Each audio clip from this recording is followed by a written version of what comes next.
Hello world, Patricia O'Connor and Frida Reba Darcy here. Wait a minute,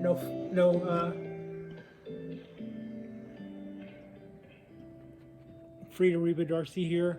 And what you see here is probably not the oldest looking bonsai in the world. However, it does smell really good.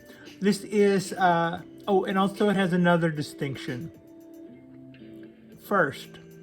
It got to be first.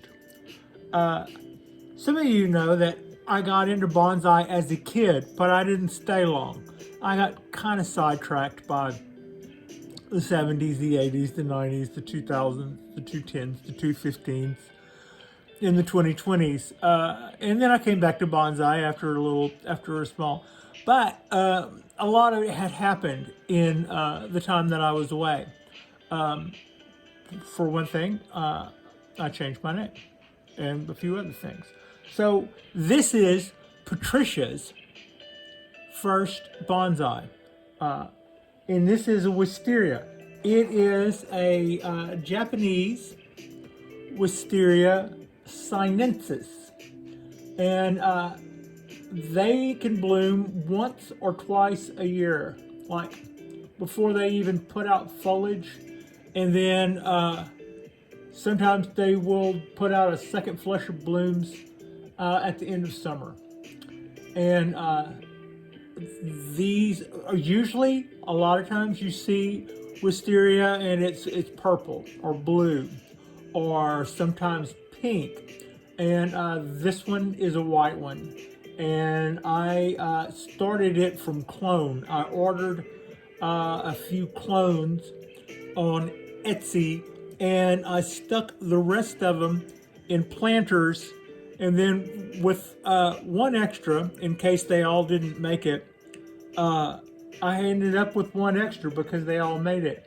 And I thought to myself, what I'm out of planters, what am I gonna do with this? Should I find a place along the fence and plant this and let it take off and be something for the apartment, like maybe like a little guerrilla gardening work that nobody knows about, No, I decided not to do anything clandestine. I remembered being a kid and bonsai, and so I decided just to go to YouTube and type in Wisteria bonsai to see what kind of bonsai tree it would make.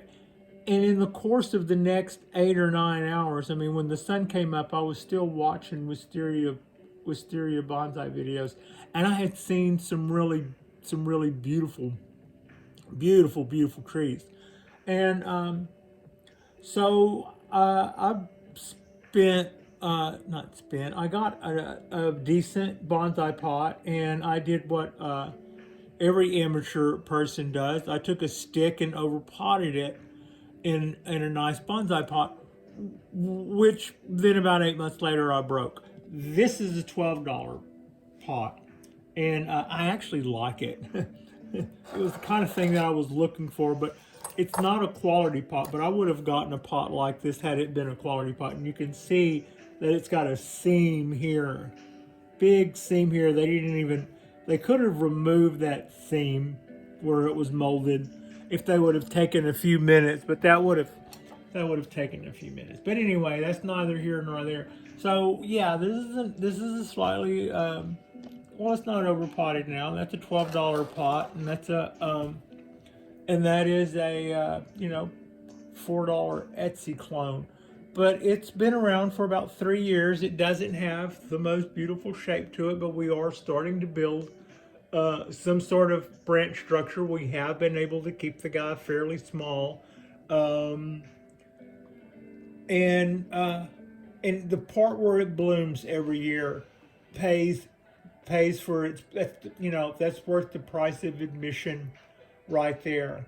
And the whole complex, I mean the whole room, not the complex, the whole room really does smell like this beautiful white sinensis wisteria. So they're not hard to grow. I would not do one of these from seed. And the reason is they'll make these little felt pouches that almost look like green beans that you can kind of break out and get, you know. So, but and they have full of seeds, and they're not really hard to sprout. The only problem is that one grown from seed may not bloom for decades, like multiple, like 10 or 15 or 20 years. You could be waiting to see that thing bloom. And I did. I saw a wild wisteria not too far away from here, growing on part of the grounds that you've seen me walk on in some of our other videos, a little closer to the ocean over there. There was one that was running alongside of a fence, and it was huge, but it never bloomed. And it was probably 10 or 15 years old from how much of it could be seen growing up into the trees and along the cyclone fence, and it was just coming up everywhere, and not a bloom to be seen. It still wasn't old enough. So the reason that I've got this one is because I got a clone, which is to say that I got a stick and some dirt, and but it was cloned from a blooming tree. And if you start with clone from a blooming tree, then you can expect that, unless you're just unlucky at it or something, that you can expect that you'll probably get some blooms.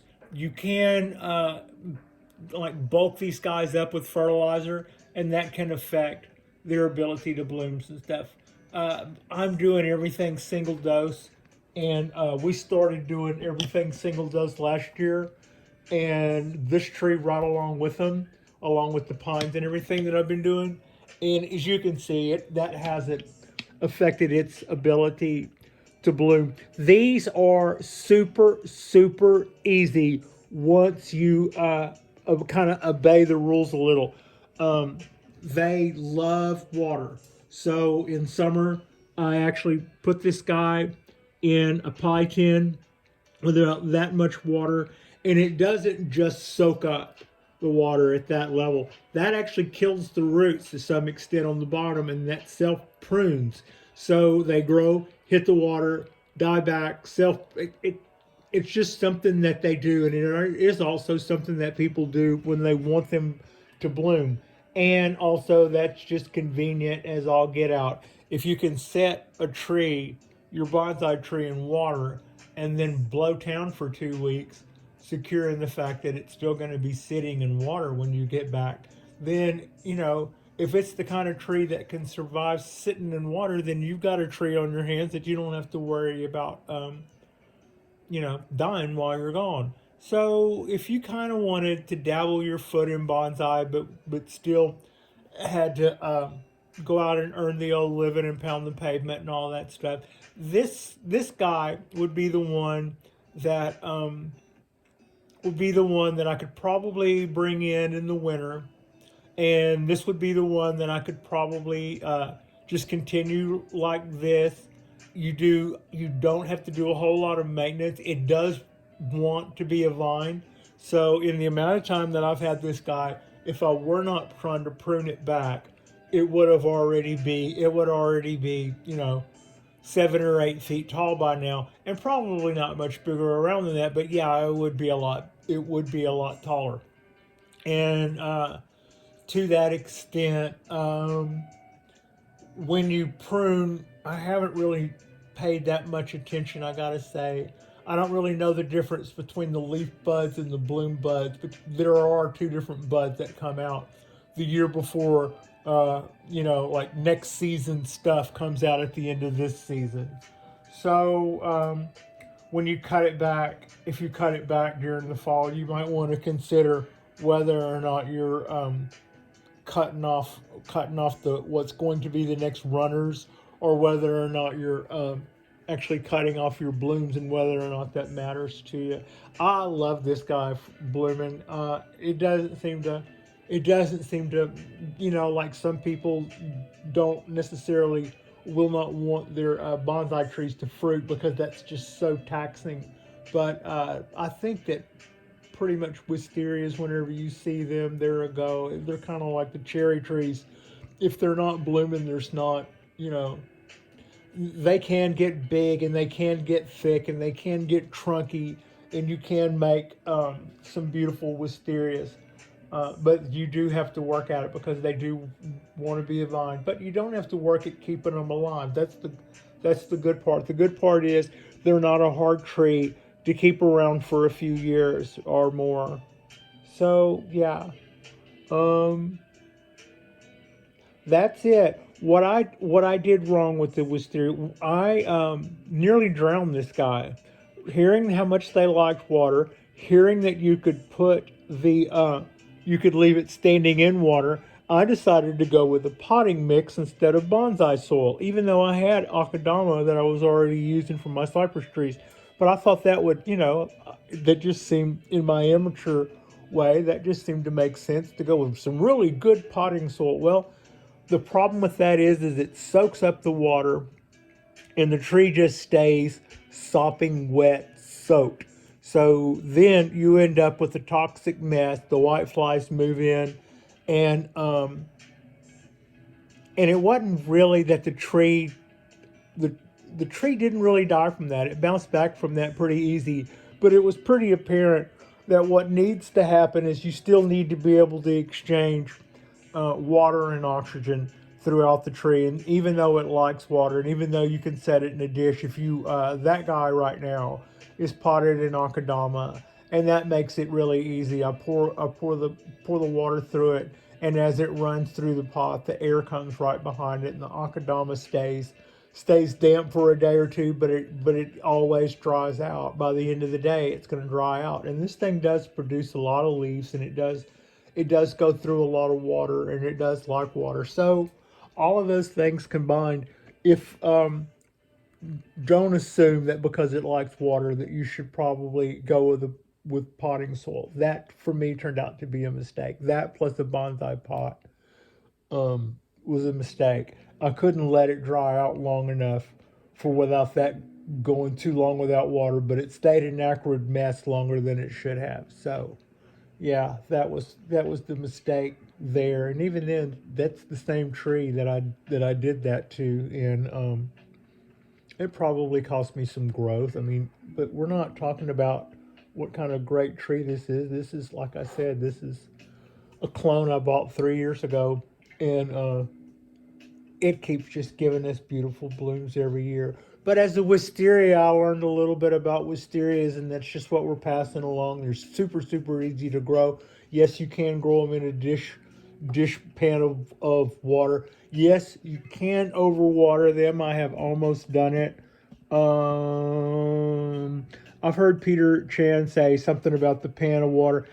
I've also seen him reuse soil and stuff. And so I would think that maybe he got into the same kind of trouble I did with potting soil and a pan of water. But other than that, that's a good. I would say that's very much a good trick. And that's just about it. Um, Wisterias. Let's see.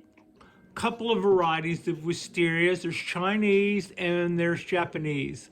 Um, Chinese is floribunda, and Japanese is sinensis, and they I think the Japanese one makes bigger flowers.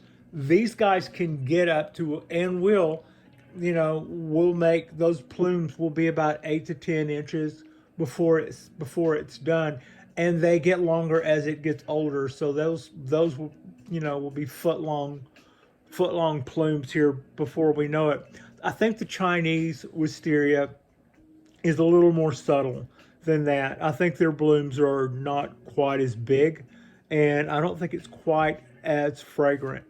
And if you've seen Peter at Heron's Bonsai go on about he loves his wisterias, and he has both the Chinese and the Japanese, as do I, but he always loves to say that the Japanese wisteria, when it grows on something, it wraps its tendrils around clockwise, whereas the